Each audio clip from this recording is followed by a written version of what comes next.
우리는 지난 시간을 통해서 예루살렘 성을 중건한 느헤미야와 그리고 예루살렘 그리고 유다 왕국에 흩어져 살고 있는 하나님의 백성들이 이제 성을 다 쌓았으면 어떻게 살아야 할 것인가에 대한 결단과 깨달음이 있는 모습들을 살펴봤습니다.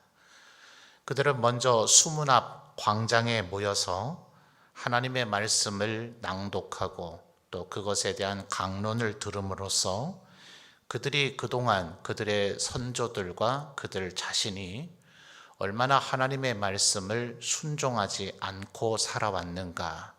물론 근본적인 원인은 그 말씀을 읽지 않고 또 가르치지 않는 그런 일들이 진행되어졌기 때문에 그렇습니다. 아마 닭이 먼저냐 달걀이 먼저냐 생각하겠지만 불순종이 먼저였겠죠.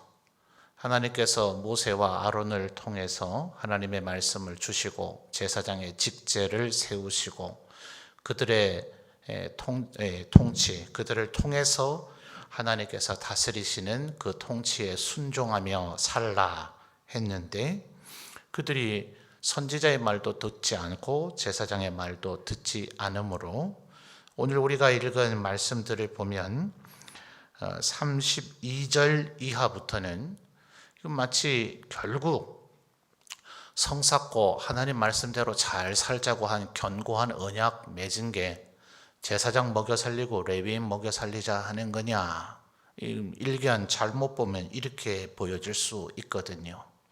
왜 이런 것을 지금 견고한 언약의 가장 중요한 부분으로 여기는가?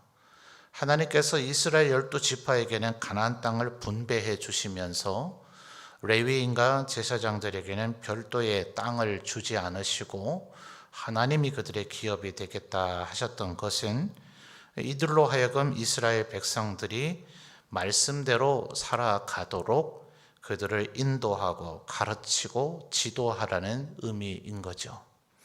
만약 예배만이 중요한 것이었다면 예루살렘 성전에만 있으면 되고, 물론 아론의 후손들로만 인력이 조금 부족할 수 있을 수도 있었겠지만, 그렇다면 레위인들 모두를 예루살렘 인근에 거주하게 했었어야 되지, 각 지파당 4개의 도시꼴로 12지파의 영토에 48개 성읍에 흩어져 살게 하면 실질적으로 성막과 성전이 있는 예루살렘에서 제사장들의 업무를 모든 레위 종족이 동시에 도울 수는 없단 말이죠.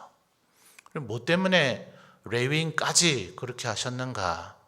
성경에 그 부분은 사실 상세하게 조망되고 기록되어 있지는 않지만 12지파에게 끊임없이 말씀을 가르치고 그들이 말씀대로 살아가고 있는가 일종의 감독하고 그들을 때로는 훈육하고 책망하는 일들을 레위인들이 감당했었어야 되는 겁니다.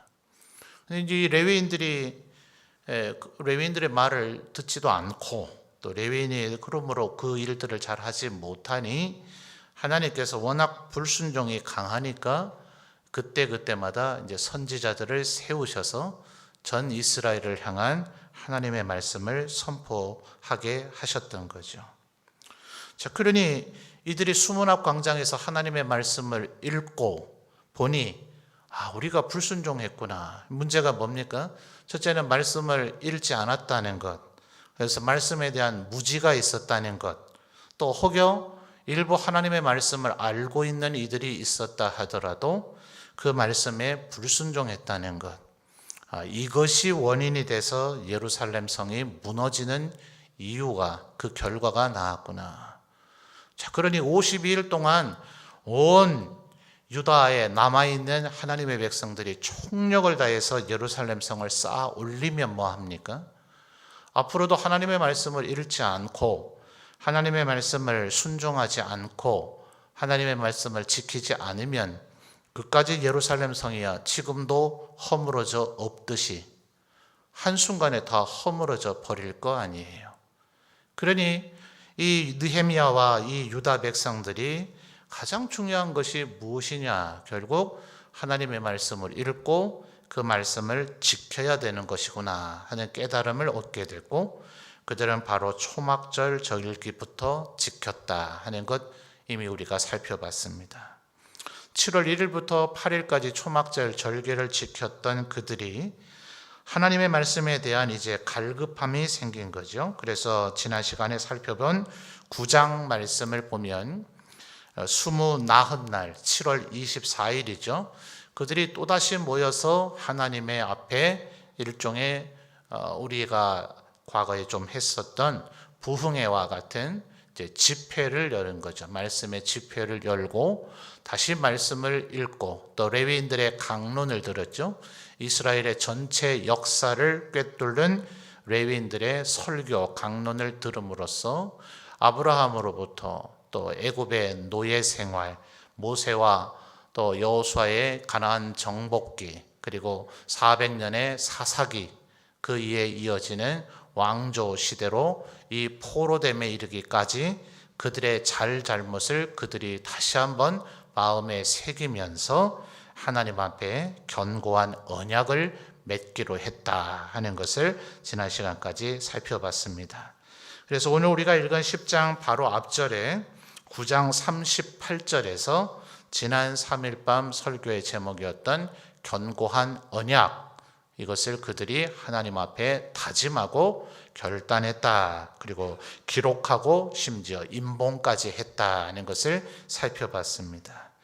그러니까 실제 9장에서는 견고한 언약을 맺었다 하는 얘기만 있었지 도대체 그 견고한 언약이 뭐냐, 그게 오늘 우리가 읽은 말씀이에요. 그래서 1절에서부터 27절까지는 이 견고한 언약을 지키겠다 한 백성들의 대표자들의 이름이 거기 기록이 된 것이고요. 실질적으로 견고한 언약의 그 내용들은 28절부터 있는 것이죠. 자, 28절 중반절을 보면 이방 사람들과 절교하겠다 그랬습니다. 사실 이게 물리적으로 가능한가? 아예 그들의 얼굴을 안 보고 말도 안 섞고 그것이 가능한가? 그 완벽하게 그렇지는 않습니다. 핵심 포인트는 바로 30절이죠. 우리의 딸들을 이 땅 백성에게 주지 아니하고 우리의 아들들을 위하여 그들의 딸들을 데려오지 않겠다.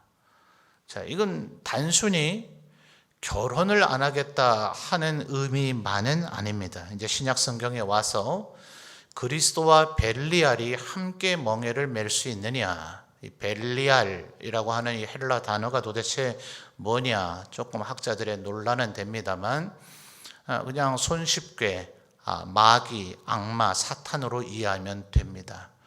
그러니까 선과 악이 공존하는 것이, 이 사회는 어쩔 수 없이 그런 상황은 있지만 서로 사랑해서 결혼해도 어느 사이인가 싸움질하고 왼수가 되기가 일수인데, 애초부터 양립될 수 없는 빛과 어둠이 함께하는 것처럼 하나님의 백성과 불신자가 결혼을 하면 그 가정이 평화롭고 은혜가 넘칠 것을 기대하는 것 자체가 말이 안 되겠죠. 근데 30절의 이 얘기는 단순히 결혼 얘기만은 아닙니다. 결혼 마음대로 해도 된다 이 얘기는 아닙니다. 당연히 하나님의 말씀대로 우리의 자녀들을 믿는 자와 결혼하도록 우리는 철저히 순종해야 됩니다. 그런데 단순히 이것은 지금 30절에 결혼의 문제만이 아니라 이방 사람들과 절교하라는 얘기는 실제적으로 뒤에 11장 이후에도 나타나겠지만 이미 이스라엘 영토 안에 이방인들의 통행을 금지할 방법이 없어요. 페르시아 제국으로서 지금 돼 있기 때문에 우리 유대 땅 안에는 이방인은 못 들어온다, 이런 행정력을 느헤미야 총독이 그걸 발휘할 수가 없습니다. 그것은 페르시아 황제에게 바로 해임당하고 형벌을 받을 수도 있는 일이죠. 그러니 이방인들이 자꾸 예루살렘에 출몰하는 일이 있습니다. 그러니까 지금 28절에 이 절교와 결혼하지 말라는 얘기는 무엇인가? 그들의 문화와 그들의 사고방식에 영향을 받지 말라는 거예요. 이러려면 우리 하나님의 백성들이 얼마나 철두철미하게 신앙으로 다져져야 되는가? 사람은 우리 유교 경전 명심보감에 선악계오사라 이런 말 있다. 제가 여러 차례 말씀드렸죠. 선과 악은 모두 다 나의 스승이다. 이제 선한 것을 보면 나도 저래야지라고 배우게 될 것이고, 악한 것을 보면 나는 절대로 저렇게 안 해야지라고 배우게 되기 때문에 선과 악이 모두 다 나의 스승이라 하지만 말은 그럴싸하고 이론은 좋은데 실상은 그렇지 않죠. 잡범으로 교도소 들어간 사람이 범죄의 전문가가 돼서 나오는 일이 허다합니다. 나쁜 것을 보면 그런 거 절대로 안 해야지라는 것을 배우는 인간은 천에 한 명, 만에 한 명 될까 말까이고, 나머지는 그걸 보고 순식간에 그것을 배우고 따라하게 됩니다. 어린 자녀들을 키울 때 생각해 보십시오. 우리 집 애가 뭐 그리 나쁜 애겠어요. 그런데 선하고 의롭고 좋은 것은 아무리 애한테 습관을 들여주려고 해도 잘 안 되죠. 혼내고 꾸지람하고 책망하고 때로는 초다를 들어야 겨우 될까 말까인데, 안 했으면 싶은 거는 어느새 그렇게 배워가지고선 익숙하게 해내는지 경악을 금치 못할 때가 있지 않아요? 그러니 미운 3살, 미운 5살, 미운 7살 각종 말들이 나오는 이유가 근본적인 원인이 다 거기에 있는 거 아닙니까? 그리고 우리 인간의 속성이 그래요. 그래서 하나님께서 지금 28절 중반절에 이방 사람과 절교하라는 거예요. 가능한 아예 안 보는 게 좋아요. 나는 아직 이 강단이 약해서 좀 영향을 너무나 쉽게 받아서 세상적으로 하는 말로 귀가 얇아서 나는 불신자들, 이방 사람들, 악한 사람들 조금만 어울리면 나는 어느 사이인가 물들어 버린다 싶으면 아예 모든 인간관계 다 끊으세요. 보면 이렇게 교회 오는 것은 때로 바빠서 못 오는 분들이 세상적 만남과 모임이 엄청 많은 분들이 있어요. 그러니 늘 바쁘죠. 늘 하나님 앞에 헌신할 시간도 없고 경건을 훈련하고 연단할 시간도 없고 늘 피곤하죠. 그러니 삶의 습관은 여전히 세속적입니다. 아예 안 될 것 같으면 끊으세요. 그러니까 모든 그리스도인들이, 모든 하나님의 백성들이 아예 세상과 단절되고, 요즘 우리 작년부터 주로 하는 말 격리 아닙니까? 격리. 아예 격리돼서 살라 이렇게만 문자적으로 받아들일 일은 아닙니다. 실제로 물리적으로 우리는 지금 신정 국가 속에서 살고 있지 않기 때문에, 다윗 왕국 안에서 살고 있지 않기 때문에 더더욱 우리는 이방 사람과 절교하는 것은 물리적으로 불가능에 가까워요. 그러니 이 말씀을 오늘 우리가 어떻게 순종할 것인가? 느헤미야 시대에는 그 순종하겠지, 할 수 있었겠지, 우리는 안 되니까 못해, 이렇게 적용할 것인가? 그러면 안 될 거 아니에요? 우리는 불가능하다, 하나님 어쩌면 좋아요, 이렇게 반문할 것인가? 이러면 안 되기 때문에 저 같은 목회자가 지금 설교하는 거죠. 그러니까 이방 사람과 절교하라는 이 얘기의 핵심 포인트는 악한 자들에게 물들지 말라는 거예요. 아주 강단 있게 나는 그들에게 영향을 주면 좋지 나는 절대로 물들지 않는다. 이런 분들은 조금 접촉해도 괜찮아요. 어차피 전도하고 선교하려면 불신자들과 접촉을 해야 되지, 접촉을 전혀 안 하고서 무슨 수로 전도를 할 거예요. 복음을 들고 산을 넘고 물을 건너서 그들에게 예수 그리스도의 은혜의 복음을 전해줘야만, 들려주는 이가 있어야 듣게 되고 그 들음으로 말미암아 믿음이 생기게 될 것이라고 로마서 10장에서 바울 사도가 얘기하고 있잖아요. 그러니 전도를 하든 선교를 하든 그들에게 복음을 들려주려면 우리는 필연적으로 이방인들과 접촉을 할 수밖에 없죠. 그러니까 전도는 다른 사람을 구원하게 하느냐의 문제이기 이전에 내 신앙과 영적 상태를 점검하는 바로미터가 되는 거예요. 나는 아예 접촉할 엄두를 못 내는가? 접촉만 했다 하면 언제나 옛사람으로 되돌아가서 다시 교회를 데려오기는커녕 내가 죄악에 물들어 버리는가? 내 수준이 아직 이 정도구나. 그걸 파악할 수 있게 하기 때문에 전도는 누군가를 예수 믿게 하고 교회를 데려오는 것이, 그것이 전부가 아니라 그것은 하나님의 은혜가 깃들어져 둬야 이룰 수 있는 최종적 목표이고, 전도 현장에 끊임없이 우리 스스로를 세우는 것은 나의 현재의 영적 상태를 점검하게 되는 일이다 하는 거죠. 그러니 여러분, 이방 사람과 절교하라, 그들과 결혼하지 말라, 통혼하지 말라, 이방의 문화에 물들지 말라 하는 것임을 기억해야 됩니다. 결혼 안 해서 일가, 친척, 사돈의 팔촌까지 전부 다 예수 믿는 사람이라 하더라도 TV 맨날 들다보고 인터넷 맨날 들다보고 유튜브 맨날 보았으면 세속적인 사고방식에 그대로 물들어서 교회는 온 집안이 다 나오고 있을지는 모르지만 교회 안에 이방의 제국을 건설하려고 하는 이들이 얼마나 많은지 모릅니다. 교회가 왜 썩습니까? 교회가 왜 부패했다 합니까? 교회가 왜 자꾸 힘이 없어진다 합니까? 어느 나라에서 지금 소위 교회가 이렇게 자유롭게 예배드릴 수 있는 나라에서 어느 나라가 이슬람 교도들이 그렇게 하는 것처럼 예수 믿는 자들을 목에 메어 죽이거나 산채로 불에 태워 죽이거나 그렇게 합니까? 아직도 IS 얼마 전에 준동을 했던 그 IS를 비롯한 극단적 이슬람인들이 그렇게 하는 지역이 전 세계에 없는 것은 아니나 대부분의 기독교 국가 혹은 자유민주주의 국가에서 신앙생활하는 교회들이 약해지는 것은 외부의 탄압이 아니라 내부의 부패입니다. 그들은 이방 사람과 절교하지 않았고 이방의 세력들에 물들어져 있기 때문에 그렇습니다. 여러분 스스로 한번 잘 점검을 해보십시오. 내 사고 방식이나 내 삶의 철학이나 내가 어떤 일들을 대응하는 소위 처세술이라고 보통 얘기하죠. 내 처세술이 과연 성경적인가? 하나님 보실 때 떳떳한가? 이걸 끊임없이 점검하지 않으면 우리는 견고한 언약에 서약한 이들이 아닐 것입니다. 모쪼록 저는 우리 점천제일교회 모든 성도들이 1절에서 27절에 거론되어 있는 이 명단처럼 하나님 앞에 여러분의 이름이 기억되어지기를 축원합니다. 그러려면 이방 사람과 절교하셔야 돼요. 31절에 보십시오. 안식일을 잘 지키라고 하는 얘기입니다. 그런데 31절 상반절은 우리 한국 기독교인들은 대단히 주목하는 경향이 있으나 31절 하반절은 기록되어 있는지조차도 모르는 이들이 있지 않은가. 저는 가끔 이런 생각이 듭니다. 혹시 이 땅 백성이 31절이죠. 혹시 이 땅 백성이 안식일에 물품이나 온갖 곡물을 가져다가 팔려고 할지라도 우리가 안식일이나 성일에는 그들에게서 사지 않겠고, 자, 여기서 이제 매매 행위의 금지에 대한 규정이 느헤미야서부터 나온다고 해도 과언이 아니죠. 그 이전 구약 성경의 규정들은 주로 노동 금지에 초점이 맞춰져 있었습니다. 왜냐하면 이제 고대로 가면 갈수록 농경 사회이고 그렇게 거래 행위가 거창하지 않았기 때문에 굳이 거래 행위에 초점을 맞출 필요는 없었을 거예요. 그런데 이제 페르시아 시대쯤 되자 이제 상업과 화폐, 물물 교환 이런 것들이 점점 인간 사회에 농경 못지않은 메인 이슈가 되어지죠.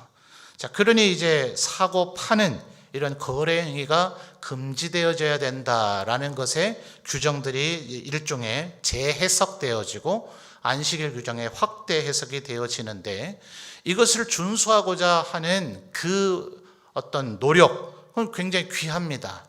바르고 올바르고 의로우며 선한 것입니다. 그런데 문제는 지금 방금 지적해 드렸다시피 31절 하반절의 내용은 이런 것이 기록되어 있는가조차도 전혀 관심도 없고 기억하지도 않고 여기에 대해서는 아무도 문제의식이나 죄책감을 갖지 않아요. 일곱째 해마다 땅을 쉬게 하라는데 왜 농사 계속 짓습니까? 50년이 되면 모든 빚을 다 갚아주라고 하는데 왜 우리는 여전히 어떤 이는 대대손손 부자이고 어떤 이는 대대손손 가난한 사회를 그대로 방치합니까? 모든 예수 믿는 자들이 일어나서 헌법을 개정해라.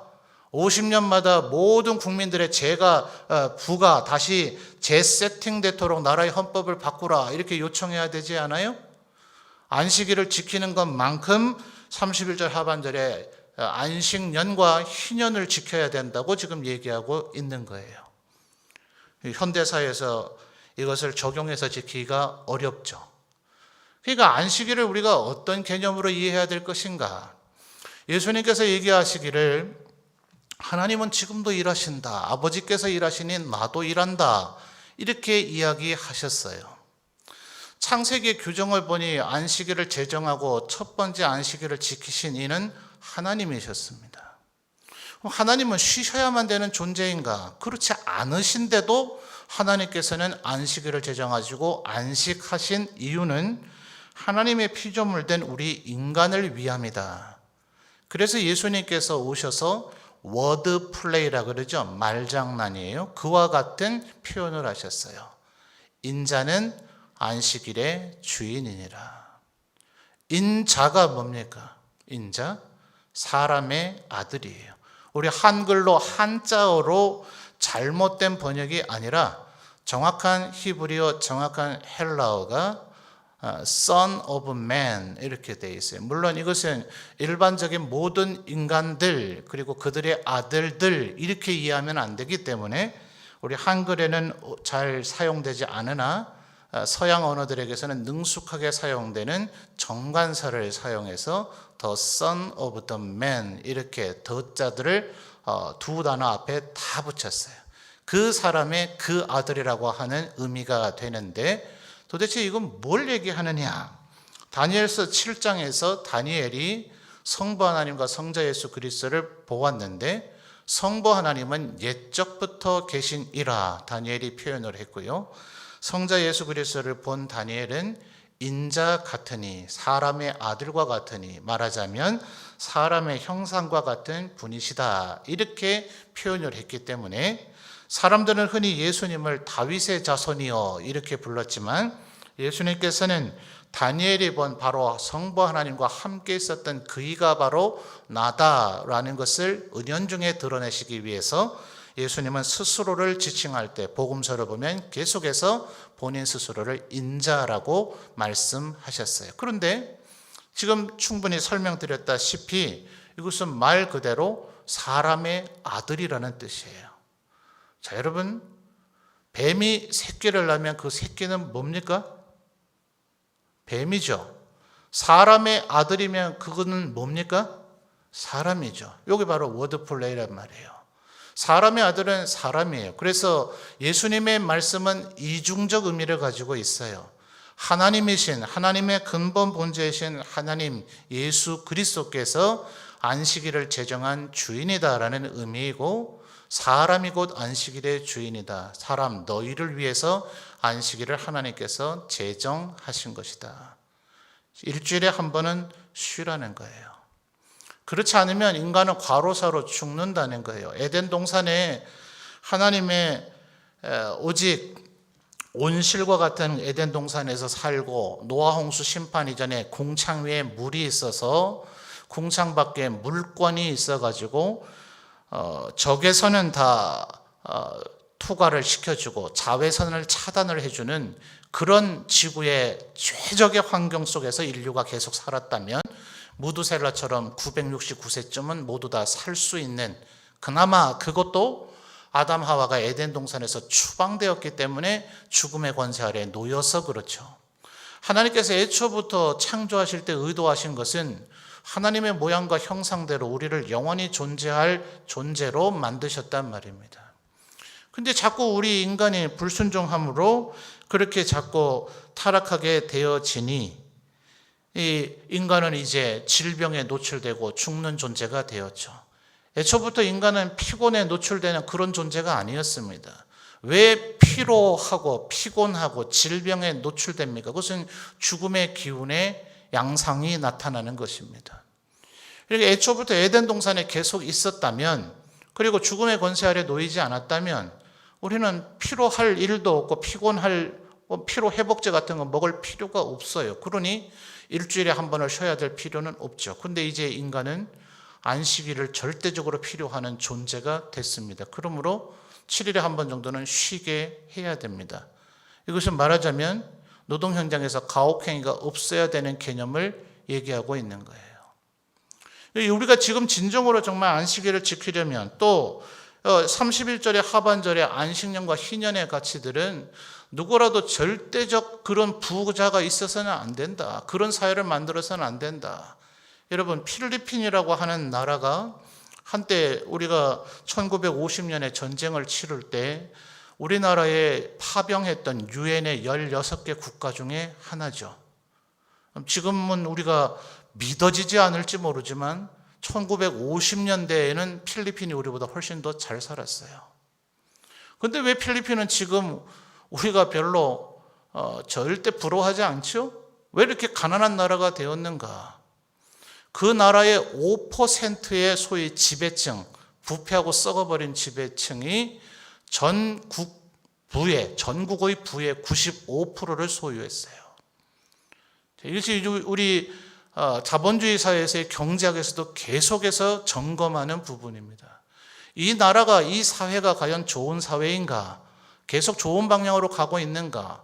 극소수의 사람에게 나라의 부의 대부분이 소유되고 있다면 그 나라는 필연적으로 문제가 생겨지게 되고 그 5%는 계속해서 그 부를 대대손손 물려주며 살 수 있을 것 같지만 다 같이 망하는 길입니다. 그 국가는 결국 생산력을 잃어버리고 결국 그 경제 자체가 아예 붕괴되기 때문에 그들이 소유하고 있는 그 5%의 지배층이 소유하고 있는 돈이든 땅이든 금덩어리든 무엇이든 간에 국가 자체가 아예 부도가 나버리기 때문에 그 부는 한순간에 휴지 조각으로 사라져버려요.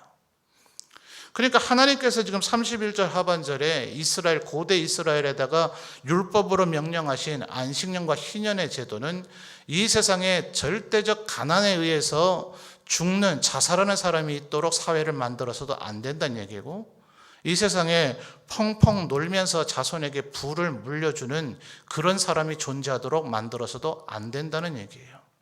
그런데 우리가 안식일을 지키는 것처럼 이것에 대해서 관심을 갖습니까? 노동자들이 노동을 하다가 죽는 일이 벌어지면 그 사람을 위해서 추모하는 것도 중요하지만 더 이상 그런 일이 안 일어나도록 제도와 시스템을 바꿔줘야 되지 않습니까? 바로 지금 이 안식일을 지키라, 그 다음에 7째 해마다 땅을 쉬게 하라, 모든 빚을 탕감하라 하는 것은 모두가 함께 공존할 수 있는 세상을 만들라는 거예요. 왜냐하면 모두 다가 하나님의 피조물이기 때문에 그렇습니다. 하나님께서 천하 한 영혼이 천하보다 귀하다 하실 때는 내가 점찍은 그 어떤 이만, 내가 구원할 그 어떤 이만, 너희가 알고 있는 친숙한 그 어떤 이만 천하보다 귀하고 나머지 영혼은 하잘 것 없다. 그까지쯤은 1000만 명 죽어도 아무 상관없다. 가끔 포악한 독재자들이, 포악한 그 권력자들이 그렇게 망발을 했던 것처럼 그런 사고방식은 꿈에도 꾸면 안 되는 거죠. 단 한 명도 그가 하나님께서 창세전에 예정하신 인지 아닌지 우리는 알 길이 없으니 단 한 명도 허망하게 인생을 살아가지 않도록 우리는 모두가 함께 사는 세상을 만들기 위한 사고를 끊임없이 해야 됩니다. 그것이 하나님께서 출애굽시켜서 모세를 통해서 가나안 땅에 굳이 가나안 7족속을 멸하면서까지 가나안 땅에 세우고자 하셨던 하나님의 나라이며, 그것이 온 세상의 제사장 국가가 된다 하는 것은 모두가 고대 이스라엘의 시스템 제도를 보고 배우라는 거예요. 왜 다윗 왕의 시대가 그 황금 시대가 되었으며 왜 그 시대에 레위인들은 기업을 갖지 않고 백성들을 돌보고 그들이 하나님의 말씀대로 살게 했으며를 배우라는 거죠. 그래서 32절부터 39절까지는 그 시스템을 복원하라는 거예요. 레위인들이 이스라엘 백성들을 잘 가르칠 수 있도록, 그들이 생업 현장으로 내몰리지 않도록, 그래서 그들이 하나님의 말씀을 읽고 가르치는 일보다 안 읽고 안 배우고 가르칠 수 있습니까? 그들이, 레위인들이, 제사장들이, 대제사장이 하나님의 말씀을 이스라엘 백성들에게 끊임없이 가르칠 수 있도록 이스라엘 백성들은 그들의 먹을 것을 책임지라는 거예요. 물론 이것은 부속적 효과입니다. 자, 이 말을 잘 이해하세요. 부속적인 효과예요. 제사장을 먹여 살리는 데 초점이 있는 것이 아닙니다. 32절을 보면 세겔의 3분의 1을 내게 했어요. 일종의 신약 성경에 나타나는 성전세의 개념입니다. 예수님을 바리새인들이 비난해서 예수님께서 베드로에게 물고기 한 마리 가져와서 그 입에 있는 동전 꺼내서 네 것과 내 것으로 내라 이렇게 말씀하시죠. 성전이라 하는 건물은 끊임없이 노후될 수밖에 없으니 그것에 대한 수리 비용이 필요했어요. 열왕기에 보면 남유다의 다윗의 자손 중 경건한 왕들이 우상을 제거함과 못지않게 꼭 그들이 했던 일은 쇠락되고 무너지고 허물어져 버린 성전을 수리하고 재건하는 일들이었습니다. 그런 과정 속에서 율법서들이 발견되기도 했죠. 그러니까 사실 이 32절은 오늘로 말하면 예배당 건물을 계속해서 잘 보수하고 이 시설을 잘 유지하기 위해서 성도님들이 그래서 헌금을 해야 되는 겁니다. 그러니까 일정 부분 어떻게 예산을 편성하느냐는 사람마다 견해가 다르고 또 그 교회가 그 해에 추구하는 방향이 다르겠지만 건축 비용이나 또 혹은 시설 관리 비용을 위한 예산 편성은 반드시 들어가야 되는 요소라는 개념이 32절에 나타나고 있는 거죠. 자, 33절부터를 보시면 첫째는 진설병입니다. 자, 성막 시절이든 성전 시절이든 그 안에는 무교병으로 만든 이스라엘 12지파를 상징하는 빵이죠. 엄밀히 말하면 빵 12개가 늘 진열되어져 있어야 됐죠.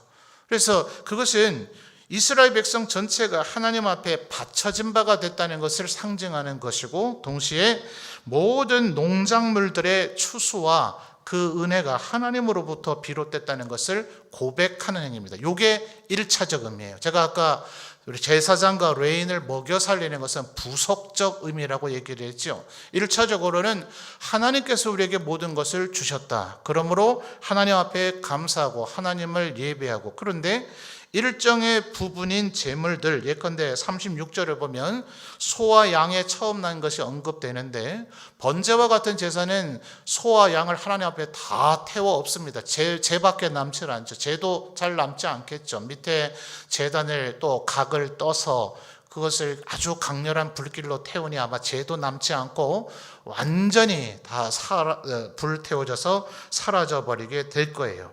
그러나 화목제를 비롯한, 물론 번제의 위에다가 37절을 보시면 처음 익은 밀의 가루와 거제물 얘기가 나오죠. 또 소제라고 하는 표현이 또 나옵니다. 이 거제는 이제 든다는 얘기죠. 이렇게 높이 들어서 들 것자를 써서 거제물이라고 표현하고요. 또 33절에 보면 진설병 다음에 항상 드리는 소제, 이것은 가루 형태로 드리는 곡물 제물을 의미합니다.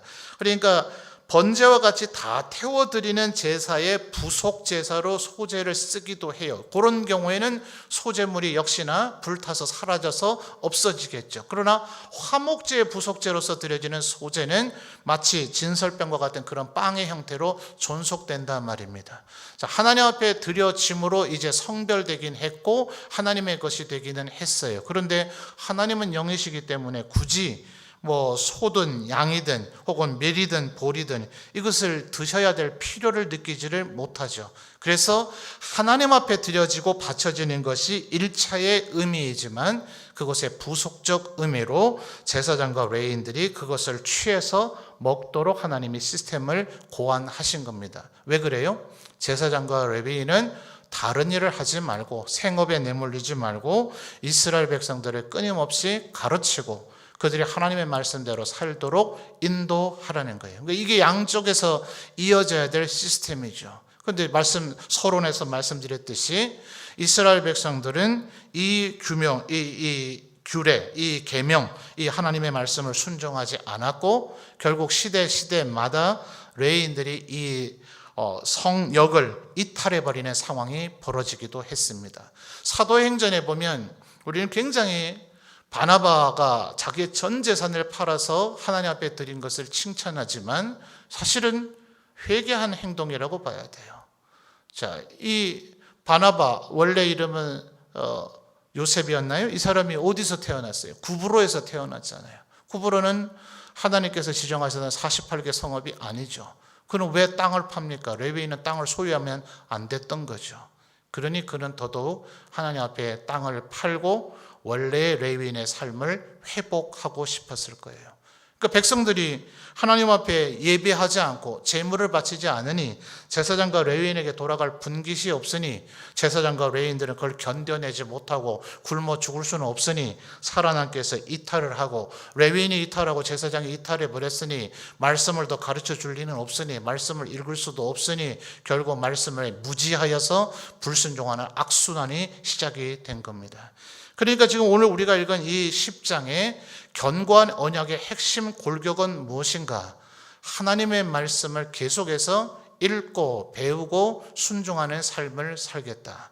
하나님 앞에 예배하는 삶을 살겠다. 특별히 35절과 36절을 보면 토지 소산의 만물, 각종 과목의 첫 열매, 그리고 36절에 맏 아들들, 가축의 처음 난 것과 소와 양의 처음 난 것을 하나님 앞에 바치는 개념으로 하반절에 제사장들에게 준다는 것은 모든 것이 하나님으로부터 온 것임을 언제나 고백하고 인정하며 살겠다는 거예요. 심지어 34절을 보면 정한 시기에 지파대로 종족대로 나무를 바쳐서 제단의 제물을 불사를 수 있는 장작까지 바치는 일들을 이들이 하고 있습니다. 이것은 예배에 대한 아주 세부적인 부분까지를 이들이 준비하고 마련한다는 것을 의미하는 것입니다. 그러므로 오늘 2021년을 살아가는 우리들이 하나님 앞에 다시금 다짐해야 될 견고한 언약은 무엇인가? 말씀을 부지런히 읽겠습니다. 말씀을 늘 묵상하겠습니다. 말씀을 모른다 싶으면 교육자들에게 배우겠습니다. 교육자들이 가르치는 예배 시간뿐 아니라 성경 공부 모임에 할 수 있는 대로 최선을 다해 참석해서 말씀 배우기를 힘쓰겠습니다. 그리고 배운 말씀대로 살겠습니다. 그 말씀을 삶에 적용해서 내 개인이 의롭고 경건하게 사는 것만이 아닌 이 사회와 국가와 온 세계가 하나님의 통치하는 나라가 되도록, 그러나 기억해야 될 것은 불가능합니다. 주님 오시는 그날까지 세상은 악해질 것입니다. 하나님은 우리 힘으로, 우리 손으로 이 세상에 유토피아를 건설하라고 말씀하시는 것이 아니라 그 유토피아를 이루고자 하는 하나님의 뜻이 하늘에서 이루어진 것처럼 이 세상에서도 이루어지기를 원합니다라고 기도하고 고백하고 나로부터, 그래서 예수님 뭐라 얘기하셨어요? 하나님의 나라는 여기 있다 저기 있다 말할 수 없으니 하나님의 나라는 너희 가운데, among you, 너희들의 관계 속에 있다. 온 세상이 다 썩어 문드러져도 너는 하나님의 말씀에 순종하라. 그러면 너의 가운데 이미 하나님의 나라는 임해 있고 그는 천국 백성일 것이며 그는 천국에 갈 것이다. 안 되네. 온 세상이 다 썩었네. 내가 이렇게 한들 무슨 의미가 있으랴. 나도 그냥 세상을 따라 살련다. 그러면 천국 못 가는 겁니다. 그러니 우리는 이 세상에서 안 될 것이라는 걸 알면서도 아무리 우리가 이 세상을 의롭고 거룩하고 성결하게 만들려고 하면 됩니까? 세상은 해마다 차별금지법을 제정하려고 계속 시도하고 있는 걸요. 한번 서명하고 한번 청원해서 그 법률을 못 만들게 했더니 포기할 줄 알았더니 다음에 또 만들려고 시도하는 걸요. 또 수정안을 만들어서 시도하는 걸요. 세상의 악을 중단시키려고 멈추게 하려고 아무리 몸부림쳐도 또 다른 악을 저지르는 걸요. 교회 밖에서만 그러는 게 아니라 교회 안에도 끊임없이 죄악에 물들어도 들어오고 자꾸 악한 습성들이 꿈틀꿈틀 움직이는 걸요. 안 되는 것 같죠. 아무리 몸부림치고 아무리 노력을 하고 아무리 뭔가를 하려고 하더라도 언제나 제자리 걸음인 것 같고 뭔가 된 것 같지만 다시 성이 허물어진 것 같고, 그러므로 우리 이 세상 떠날 때까지 52일이 됐으니 성을 쌓았다, 성문을 달았다가 아니라 또 무너지면 또 쌓는 겁니다. 또 무너지면 또 쌓는 겁니다. 느헤미야가 죽으면 그 다음 느헤미야가 또 일어나서 또 쌓는 겁니다. 주님 오시는 그날까지 우리는 이 일을 해야 합니다. 언젠가 주님이 모두 다 잠들어 있을 그때에 올 것인데 그때 착하고 충성된 종, 깨어있는 종들은 칭찬받을 것이라 하셨습니다. 그러므로 우리는 언제나 깨어서 주의 뜻이 무엇인가, 내 삶을 통해서 어떻게 주님의 뜻을 이루어 드려야 될 것인가, 날마다 말씀 읽고 묵상하고 고민하고 기도하고 결단하고 행동하여야 될 것입니다. 말씀을 따라 살아가시는 견고한 언약에, 이 서약에 동참하는 모든 성도들이 되시기를 바랍니다.